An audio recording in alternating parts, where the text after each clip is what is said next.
सदस्य ही धन है। इस बात को समझना चाहिए।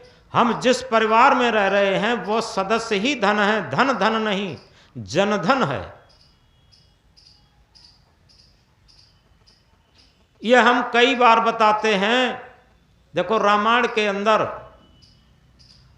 ये राम, लक्ष्मण, भरत, शत्रुघ्न 4 भाई थे और चारों भाई गद्दी के पीछे, धन दौलत के पीछे लड़े नहीं।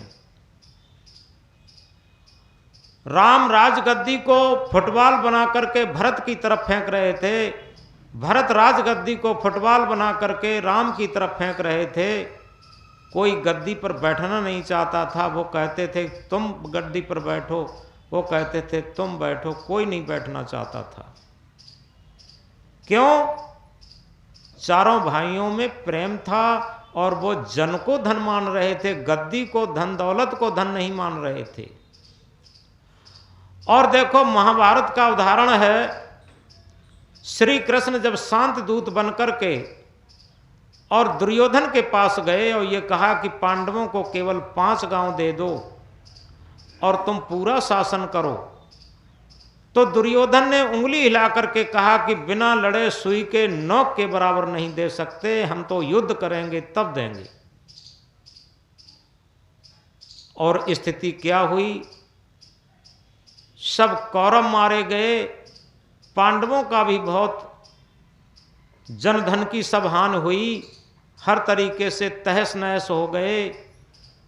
और बाद में पांडवों को भी अपने किए हुए का पश्चाताप करने के लिए हिवारे में गलना पड़ा, जा करके बर्फ में गल करके मरे।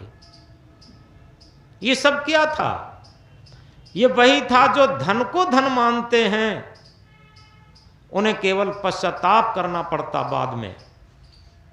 तो इस तरीके से भौतिक धन की कमी होने पर भी अगर वास्तव में मानवीय सद्गुणों की समृद्धि है जिसके पास,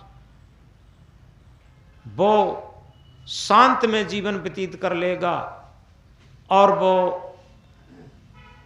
हर तरीके से सुखी संतुष्टि से जीवन व्यतीत कर लेगा। और जिसके पास बहुत धन है, बहुत धन है, और जिसके पास मानवीय सद्गुण नहीं है, मानवता नहीं है, मनुष्यता नहीं है, जिसके पास विवेक नहीं है, वो केवल थोड़े थोड़े स्वार्थ के पीछे राग द्वेष बना करके आपस में लड़ लड़ के कट कट के मर जाएंगे। ये सूत्र है। और अपने संस्कार भी सब बिगाड़ लेंगे। तो इस तरीके से जो एक वृद्ध महाशय जी की बात पर यह बात शुरू हुई थी, उनकी जो पंक्ति थी बहुत मार्मिक, रहना नहीं देश बिराना है। वो जब तक हमसे बातचीत किए तब तक इस लाइन को कई बार दोहराए और लगता था कि उनके रग रग में ये लाइन भरी हुई है, रहना नहीं देश बिराना है।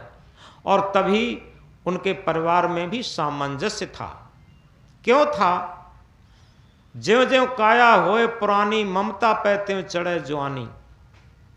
काया पुरानी होती है, वैसी वैसी ममता बढ़ती चली जाती है, हाय हाय और बढ़ती चली जाती है। परिवार में टूटन फूटन और अधिक होती है। बुढ़ापे पे वैसे भी लोग नहीं मानते, और जब ममता तृष्णा और बढ़ जाती है, चाहना और बढ़ जाती है, तब लोगों को जहर समान मालूम पड़ते।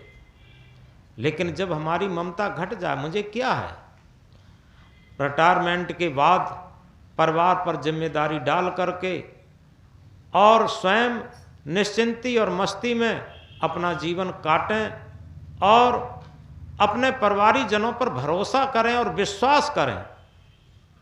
सबसे बड़ी बात, विश्वास करें और भरोसा करें तो उनका भी विश्वास और भरोसा बढ़ता है। होता क्या है, एक दूसरे पर संदेह करते। सदगुरु कबीर साहब ने क्या कहा? संशय सब जग खंडिया, संशय खंडे न कोई। संशय खंडे सो जना जो शब्द विवेकी होए। पूरे संसार को संशय ने खा लिया। टूटन फूटन लड़ाई झगड़ा राग द्वेष विपन्नता में बहा दिया संशय ने। ऐसा कोई नहीं है एक दूसरे के प्रति संदेह न करता हो। ऐसे बहुत वीर पुरुष हैं जो एक दूसरे पर अटूट विश्वास करते हो। पति को पत्नी पर संदेह है, पत्नी को पति पर संदेह है, पिता को पुत्र पर संदेह है, पुत्र को पिता पर संदेह है, भाई भाई को संदेह है, सब पर संदेह है। स्वामी को नौकर पर संदेह है, नौकर को स्वामी पर संदेह है। जहाँ भी जिस रिश्ते से जुड़े हैं वहाँ संदेह के घेरा में है। और ये संदेह हमारे व्यवहार को बिगाड़ता है। जितना हम संदेह रहित होकर के विश्वास, अटूट विश्वास पर काम करेंगे उतनी ही आत्मीयता बढ़ती है। और जितनी ही आपस में आत्मीयता बढ़ती है उतना ही सुख दुख हान लाभ अनुकूलता प्रतिकूलता आने पर सब लोग मिलकर के उस कठिन से कठिन परिस्थिति को पार कर लेते हैं। तभी कहा है मुसीबत भी तो टलती है मर्दाग्नि के थपेड़ों से। कितनी भी बड़ी मुसीबत आ जाए, अगर आपस में प्रेम हो, संगठन हो, अपनी सामूहिकता में और अपने अंदर आत्मबल हो, आत्मविश्वास हो, तो निश्चित है हर मुसीबत में सफलता मिलती है। और इसीलिए कहा सुरखरू होता है इंसान ठोकरें खाने के बाद, सुरखरू होता है इंसान ठोकरें खाने के बाद, हिना रंग लाती है पत्थर पे घिसने के बाद। हिना कहते हैं मेहंदी को। मेहंदी अगर घिसी न जाए तो ऊपर हरे हरे पत्ते होते हैं, हरा रंग होता, लेकिन जब घिसी जाती है तभी तो लाल निकलती है अंदर से। तो इसी तरीके से हम कह रहे थे संदेह के संबंध में, संदेह हमारे जीवन को खोखला बनाता। हमें संदेह लगे कि हम भजन कैसे कर पाएंगे, ध्यान कैसे कर पाएंगे, साधना कैसे कर पाएंगे, ये तो बहुत बड़े बड़े लोगों की बात है। उस ध्रुव को याद कीजिए जो 5 वर्ष की अवस्था में तपस्या के लिए निकला था। क्या आपने नाम नहीं सुना? क्या आपने नाम नहीं पढ़ा? कहाँ उसे संदेह था? उस सबरी के जीवन को देखिए जिसकी की शादी होने जा रही थी और उसके दरवाजे पर भेड़ बकरियां बांधे गए थे। उसने माँ से पूछा, माँ इतने सारे भेड़ बकरियां क्यों लाए गए? तो माँ ने कहा कि बेटे तेरी बारात आएगी, बारातियों की खातिर के लिए ये लाए गए। अब सबरी के मन में एक रिएक्शन हुआ, एक प्रतिक्रिया हुई कि हमारे क्षणिक सांसारिक सुख के लिए और इतने जीवों का वध किया जाएगा, हमारा तो जीवन धिक्कार करने योग्य है। और वो ये सोचती विचारती हुई जंगल में निकल गई और उस सबरी ने कभी भी जीवन भर हिम्मत नहीं हारी। आज उस सबरी को लोग नतमस्तक होते हैं, उसे आदर्श मानते, उसके जीवन को याद करते हैं, उसकी कथा कहते, कहानी कहते।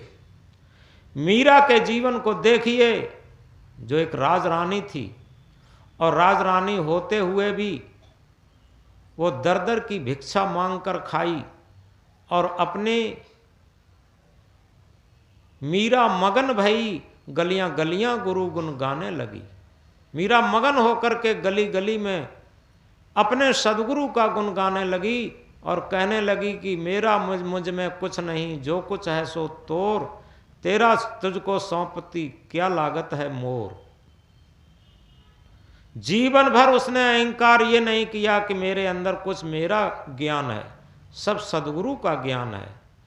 थोड़े थोड़े ज्ञान ले पाते हैं और स्वयं गुरु बन बैठते हैं।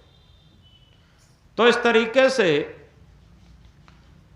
महात्मा बुद्ध को देखिए, इकलौते बेटे होते हुए भी और जंगल की खाक छानी दर दर की भिक्षा मांग करके और अपनी त्याग तपस्या में पूरा जीवन बिताए, कभी भी पीछे मुड़ के नहीं देखे और कभी भी अपनी